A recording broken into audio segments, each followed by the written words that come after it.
Salut. Je sais pas si je suis très droite. Ok. Je me suis mise en tenue de sport ce matin parce que j'avais envie d'aller courir et en fait j'ai la crève totale depuis une éternité et j'ai mal à la tête. Donc j'irai pas pour l'instant. Et j'avais envie de parler de notre rapport au corps. On m'a posé une question, pas à moi personnellement, mais une fille a posé une question sur un groupe de musculation en nous demandant si notre vision du corps beau, pas du corps beau, mais du corps beau, avait changé avec les années. Et c'est une très bonne question. Et je trouve que pas du tout. Et je trouve ça assez sain de prendre le temps de d'être honnête avec soi-même, malgré tous ces questionnements très positifs ces derniers mois sur les dictates en général, la façon dont la mode a pu formater effectivement nos conditionnements et la manière dont on affirme de plus en plus en tant que femme notre liberté d'être telle qu'on est physiquement. Je trouve ça très bien. Et en même temps, ça peut avoir des effets pervers parce qu'on peut se convaincre que notre vision de la beauté féminine a changé, tout en vivant un certain paradoxe intérieur, puisque notre vision de notre corps, à nous personnellement, ne change pas vraiment. Je sais que personnellement, à partir du moment où j'ai eu mes règles vers 11 ans et demi, j'ai arrêté tous les sports que je faisais en même temps parce que j'avais un problème de genou. C'était complètement fortuit, mais il se trouve que j'ai commencé ma puberté et j'ai arrêté le sport, sachant que j'en faisais beaucoup. Donc j'ai mon corps qui a pris des formes, ma manière de m'alimenter qui était à cette époque assez chaotique, puisque j'aimais rien, je mangeais rien, si ce n'est les quelques petites choses que j'aimais qui n'étaient pas particulièrement nutritives et c'était je me nourrissais de manière oui, coucou, assez anarchique. Et c'est vrai qu'à partir de l'âge de 11 12 ans, j'ai commencé à vraiment détester mon corps en fait. J'ai jamais été en surpoids, mais j'ai vraiment détesté mon corps. J'ai détesté ses formes, j'ai détesté euh, le fait que je le trouvais vraiment pas suffisamment ferme. Je comprenais pas en fait sa transformation. J'ai un corps plutôt méditerranéen, avec des formes assez prononcées au niveau du bas du corps, des fesses, des cuisses. J'ai toujours eu pendant des années un ventre plutôt plat. C'était une partie du corps, de mon corps que j'appréciais particulièrement. Mais je me trouvais globalement très moche. Et je sais que j'ai eu toute une période à l'adolescence où je me cachais, comme beaucoup, je pense, dans des jeans très larges, des sweats très larges. Et c'est quelque chose qui m'a poursuivi énormément de temps. J'ai développé des troubles du comportement alimentaire. Je ne pensais qu'à la nourriture à longueur de journée. Je détestais l'image que m'a envoyée mon corps dans le miroir. Enfin, vraiment, j'avais un énorme rejet vis-à-vis de mon corps et pourtant, j'étais finalement en très bonne santé. J'avais un IMC totalement normal. Enfin, j'avais en soi aucune raison finalement de vouloir absolument changer le corps que j'avais. Si ce n'est cette image mentale que je m'étais fait du corps féminin idéal. et qui n'avait rien à voir avec le corps que j'ai, puisque de manière particulièrement banale, j'ai toujours été fan des corps de femmes très élancés, des femmes fines, qui n'avaient pas de gras, qui n'avaient pas l'air d'en avoir en tout cas. J'ai été vraiment bercée par cette image-là dans les magazines pour ados et plus tard et tout le temps en fait perpétuellement par les affiches dans les magazines, dans les métros, tout ce qu'on peut trouver à la télé, les mannequins, voilà. Et j'ai bientôt 33 ans et c'est quelque chose qui existe toujours. Je trouve toujours les femmes grandes et fines très belles, très élégantes. Il y a quelque chose dans ce côté gracile que je trouve très gracieux. Et je pense que on peut avoir tendance à culpabiliser d'avoir ces pensées-là. On peut avoir tendance à culpabiliser de ne pas aimer son propre corps et de ne pas réussir à se détacher d'un goût qu'on a développé, un goût esthétique pour certains corps qui finalement ne représentent absolument pas euh, ce qui peut être un corps qu'on nourrit de manière normale finalement. Et je pense que c'est important d'en parler. On peut avoir très très fort cette volonté de changer sa vision, de se détacher de ce qui nous a formaté, de ce qui nous a conditionné et ne pas comprendre pourquoi finalement le goût subsiste malgré tout, malgré l'affirmation qu'on peut faire du fait que tous les corps se valent et sont beaux et ont le droit d'exister, ont le droit d'être et que on n'a plus le droit finalement de pousser les femmes à se torturer avec l'image du corps qu'elles renvoient. On peut être totalement d'accord avec ça et on peut le vouloir de toutes ses forces et pour autant se regarder dans un miroir et avoir toujours autant de mal à s'accepter. Je pense que c'est important d'avoir une certaine indulgence vis-à-vis de soi-même quand on a vécu 20, 25, 30 ans dans un conditionnement très constant, très prégnant. C'est très compliqué de se détacher de ces objectifs qu'on s'était fixés depuis pratiquement toujours, en tout cas à partir du moment où on a pris conscience finalement de l'impact que l'esthétique de notre corps pouvait avoir socialement. C'est très compliqué en réalité psychologiquement d'être dans une acceptation totale. Je pense que ça demande beaucoup de temps et beaucoup de travail sur soi. Il ne suffit pas de vouloir se convaincre, il ne suffit pas d'affirmer, il ne suffit pas de vouloir le penser très fort.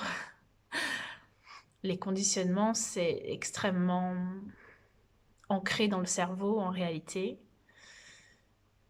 Et c'est très difficile, plus on avance en âge, même si à 30 ans on est bien sûr encore très jeune, mais le cerveau, lui, il a déjà fait certaines connexions et ce sont des connexions très fortes qui peuvent véritablement nous empêcher d'être dans une certaine dissonance cognitive entre ce en quoi on veut croire et ce qu'on vit réellement à l'intérieur. Et du coup, j'ai donc répondu à cette question qui était effectivement très intéressante. Et en étant très honnête, je trouve toujours les femmes grandes et minces très belles, très élégantes. Et je trouve toujours que mon corps n'est pas à la hauteur de ces femmes-là. Aujourd'hui, mon rapport au corps, il est beaucoup plus apaisé. Néanmoins, je le déteste plus comme j'ai pu le détester quand j'étais plus jeune. Disons que j'apprends à ne faire qu'un avec lui, mais c'est difficile. Je me dis qu'il n'est que le résultat de qui je suis finalement, avec la vie que je mène, avec tout l'impact que ça peut avoir dans mon quotidien. Je suis maman, j'ai eu 2 grossesses, 2 accouchements, euh, j'ai beaucoup de stress, j'ai peu de temps et mon corps a une certaine morphologie que je ne peux pas changer, que je ne dois plus vouloir changer si je veux vivre en paix avec ce corps-là. Et tout ça, c'est un vrai travail qui est, je pense, parfois très long. Et on a le droit de ne pas y parvenir. On a le droit d'être dans une certaine souffrance malgré ce en quoi on voudrait croire. Voilà, je ne sais pas quelles peuvent être vos réflexions à ce sujet, mais c'est vrai qu'il y a beaucoup de paradoxes dans ce qu'on peut constater dans les médias, sur les réseaux sociaux. Il y a ce mouvement body positive qui a pris beaucoup d'ampleur et qui fait beaucoup de bien au moral. Mais il y a aussi ce mouvement pro-musculation qui dit aux femmes qu'elles peuvent être fortes et avoir des muscles et avoir des formes, mais musculaires. Et on peut se sentir assez ballotté entre les deux, entre l'idée d'accepter son corps et l'idée de pouvoir le façonner comme on en a envie via la musculation. Et ça peut créer des divergences dans notre esprit qui peuvent amener effectivement à un certain malaise, voire une réelle souffrance, de se dire que d'un côté, on devrait pouvoir accepter notre corps tel qu'il est, mais d'un autre, on a ce désir de ressembler à une sorte de nouvelle norme, en tout cas une norme aujourd'hui à la mode, qui est celui d'avoir des fesses rebondies, des cuisses remplies, mais remplies de muscles, et un ventre plat.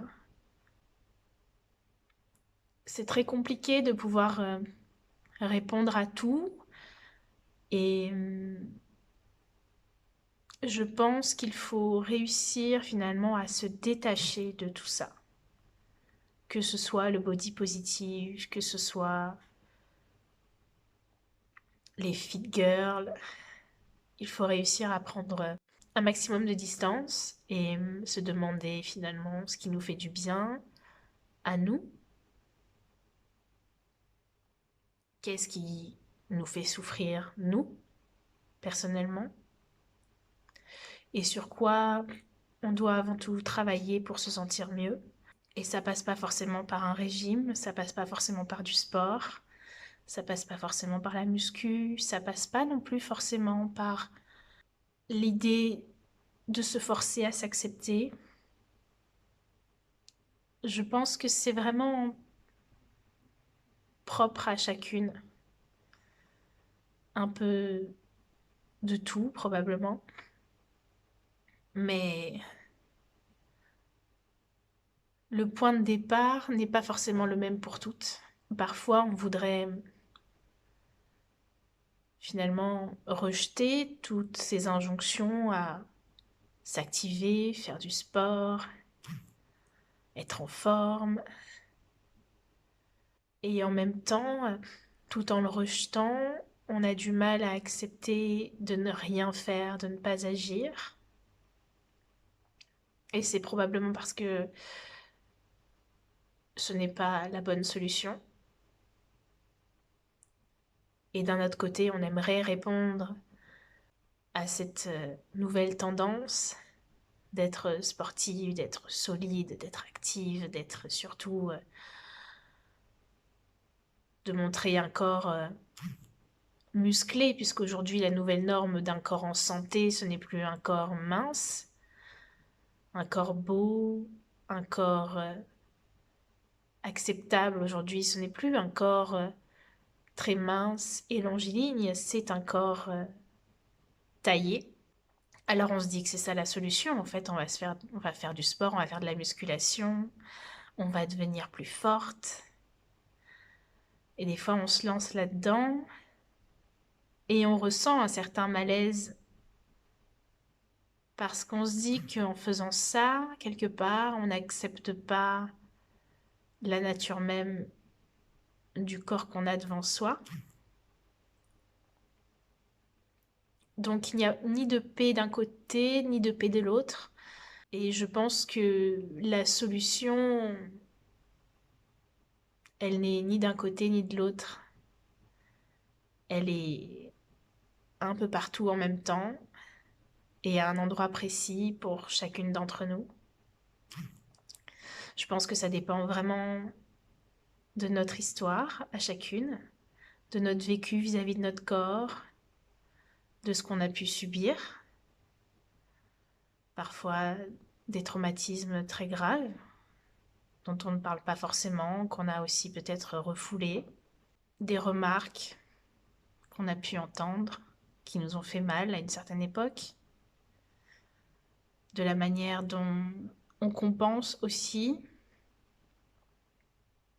nos frustrations, notre stress, nos peurs avec notre manière de nous alimenter.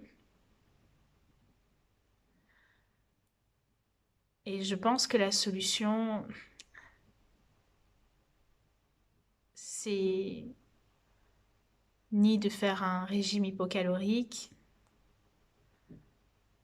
ni de s'acheter un home gym, ni de faire tous les programmes des fit girls sur Insta. C'est d'abord de se poser les vraies questions qui parfois font mal, mais qui sont peut-être nécessaires pour réussir à trouver la paix, parce que je pense que c'est le seul objectif qui vaille finalement. C'est pas tellement l'image qui va nous rendre heureux, heureuse. C'est pas les likes. C'est pas les commentaires des autres. C'est plutôt de remonter le fil pour trouver pourquoi on n'arrive pas à trouver cette paix et comprendre tous les mécanismes qui se sont enclenchés avec les années pour réussir à être durablement sereine et surtout à ne plus se sentir ballottée par toutes ces tendances vis-à-vis du corps, celle d'être simplement tel qu'on est, de manière constante et sans rejet, ou celle de prendre des haltères et de se façonner. Et très honnêtement, personnellement, je n'en suis pas là. Je ne suis pas en paix avec mon corps, même si,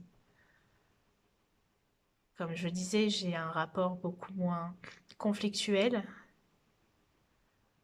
Mais c'est clairement pas l'amour fou. Je fais de la musculation et je dois dire que j'adore ça. Mais j'ai le sentiment de me détacher par contre l'esthétique. Et encore, je vous dis ça, je me pose la question de savoir si je suis vraiment honnête avec moi. Parce que la musculation, le bodybuilding, c'est extrêmement porté sur l'esthétisme, sur le résultat visuel des efforts qu'on peut mettre là-dedans. Mais c'est vrai que je remarque chez moi un vrai goût pour la découverte de mes capacités physiques, bien plus que pour ce à quoi je vais ressembler, surtout que il faut avoir conscience dans la muscu qu'il y a beaucoup de mensonges, comme dans tous les business en général. Là où il y a de l'argent, tout n'est pas vrai. Beaucoup de photos sont retouchées, mais au-delà de ça, il y a aussi beaucoup de dopage, notamment en particulier, en tout cas chez celles qui font, j'ai très chaud, de la compétition. Donc même les corps musclés de femmes qu'on peut voir sur Instagram ne correspondent pas forcément, et de loin parfois, à ce qu'on peut obtenir naturellement grâce à la musculation. Et c'est vrai que personnellement, je ne pense pas faire ce sport avec un objectif esthétique. Mais c'est un sport qui m'importe énormément parce qu'il me permet de prendre conscience de ce que mon corps est capable de faire. Et ça me permet vraiment de me détacher de l'idée qu'il devrait avant tout ressembler à quelque chose dans les yeux des autres. Et ça, je pense que c'est très positif. Voilà, je vous laisse.